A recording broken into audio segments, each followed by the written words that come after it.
Fabrice. Bonjour. Fabrice, quel souvenir tu gardes de ta participation à la soirée La Toque et les sportifs? Alors un souvenir lointain, parce que le temps passe, c'était ma première expérience culinaire, puisqu'il y a donc environ une vingtaine d'années, je ne savais pas cuisiner grand-chose, ce qui ne veut pas dire que je suis devenu un expert depuis.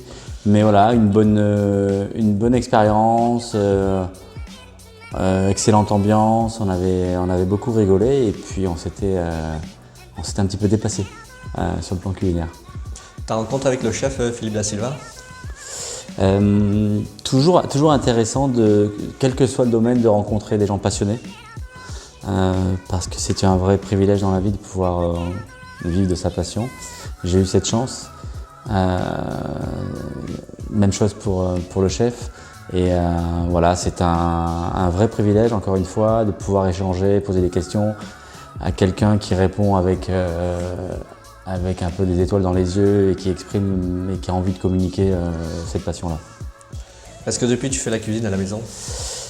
Très peu, puis je mange, je ne sais pas cuisiner grand-chose, je mange beaucoup de crudités, beaucoup de salades. Finalement, je dois manger une fois sur trois un plat chaud, un plat cuisiné, et je me nourris beaucoup de crudités, voilà, et des œufs. Si tu m'invites chez toi, quel plat tu vas me préparer? Si je veux pas que tu sois malade, je vais faire un barbecue, avec une vraie tendance pour la côte de bœuf, qui reste un vrai plaisir quand je m'autorise à manger de la viande rouge. Je ne mange pas beaucoup de viande, mais la côte de bœuf au barbecue, ça reste vraiment un grand moment pour moi. Sinon, qu'est-ce que je pourrais cuisiner? Un saumon au four, voilà, avec un peu de gros sel, mais très bon.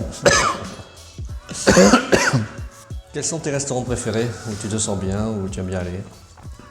Alors moi, j'adore la truffe. Donc je suis allé à l'Orgue il y a 2-3 jours chez Bruno. J'ai même dormi sur place, ce qui m'a permis de pouvoir boire un ou deux verres de vin. Et c'était un grand moment à déguster les truffes. J'aime vraiment beaucoup ça. Après, sur Paris, j'ai quelques adresses. J'aime bien aller bruncher dans un endroit qui s'appelle le Chalet des Îles. Voilà, quand il fait beau, c'est un endroit qui est assez magique. On a l'impression d'être à 300 km de Paris. En fait, on est dans Paris, dans le Bois de Boulogne. Et puis, je suis toujours à la recherche de bistrots, de restaurants extrêmement simples où je vais bien manger. Et à Paris, c'est pas toujours facile à trouver. Il y a souvent des endroits très tape à l'œil où on mange moins bien. Fabrice, on va finir avec ton actualité. Ouais. Mon actualité, j'ai arrêté ma carrière à 10 ans. Depuis, je travaille encore pour la télé française, télé anglaise. Je fais des matchs de démonstration qui ont été quasiment tous annulés cette année. Et puis, j'ai interviewé des joueurs pendant Roland-Garros, voilà, sur les principaux cours. Voilà un petit peu ce que je fais. Et puis après, je m'occupe un peu de choses plus personnelles.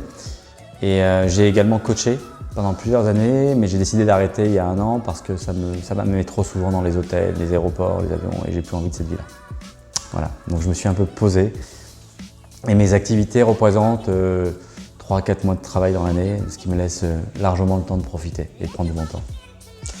Merci Fabrice. Merci à toi.